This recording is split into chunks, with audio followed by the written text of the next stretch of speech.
Mr. Tickle by Roger Hargreaves. It was a warm, sunny morning. In his small house at the other side of the wood, Mr. Tickle was asleep. You didn't know that there was such a thing as a tickle, did you? Well, there is. Tickles are small and round, and they have arms that stretch and stretch and stretch. Extraordinarily long arms. Mr. Tickle was fast asleep. He was having a dream. It must have been a very funny dream, because it made him laugh out loud, and that woke him up. He sat up in bed, stretched his extraordinarily long arms, and yawned an enormous yawn. Mr. Tickle felt hungry, so you know what he did? He reached out one of his extraordinarily long arms, opened the bedroom door, reached down the stairs, opened the kitchen door, reached into the kitchen cupboard, opened the biscuit tin, took out a biscuit, brought it back upstairs, in through the bedroom door, and back to Mr. Tickle in bed. As you can see, it's very useful indeed having arms as long as Mr. Tickle's. Mr. Tickle munched his biscuit. He looked out of the window. Today seems much like a tickling day, he thought to himself. So, late that morning, after Mr. Tickle had made his bed and cooked his breakfast, he set off through the wood. As he walked along, he kept his eyes very wide open, looking for somebody to tickle, looking for anybody to tickle. Eventually, Mr. Tickle came to a school. There was nobody about, so, reaching up his extraordinary long arms to a high window ledge, Mr. Tickle pulled himself up and peeped in through the open window. Inside he could see a classroom. There were children sitting at their desks, and a teacher writing on the blackboard. Mr. Tickle waited a minute, and then reached in through the window. Mr. Tickle's extraordinarily long arm went right up to the teacher, paused, and then tickled. The teacher jumped into the air and turned round very quickly to see who was there.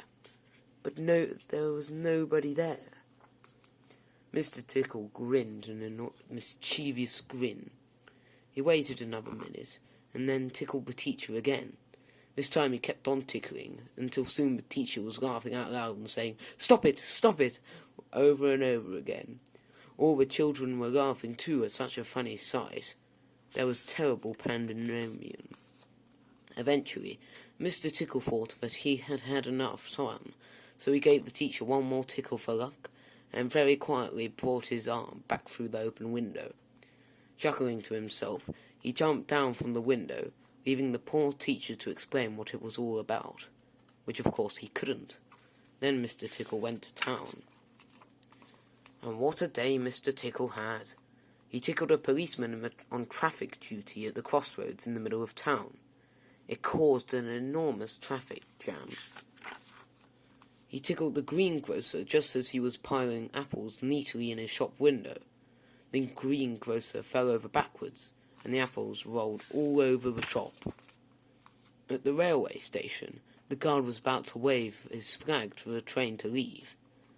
As he lifted his arm in the air, Mr. Tickle tickled him. And every time he tried to wave his flag, Mr. Tickle tickled him, until the train was 10 minutes late, leaving the station, and all the passengers were furious. That day Mr. Tickle tickled everybody. He tickled the doctor. He tickled the butcher. He even tickled old Mr. Stamp, the postman, who dropped all his letters into a puddle. Then Mr. Tickle went home. Sitting in his armchair in his small house at the other side of the wood, he laughed and laughed every time he thought about all the people he had tickled. So, if you are any way ticklish, beware of Mr. Tickle and those extraordinarily long arms of his. Just think, perhaps he's somewhere about at this very moment while you're reading this book. Perhaps that extraordinary long arms of his is already creeping up the door to this room. Perhaps it's opening the door now and coming into the room. Perhaps, before you know what has happened, you will be well and truly tickled.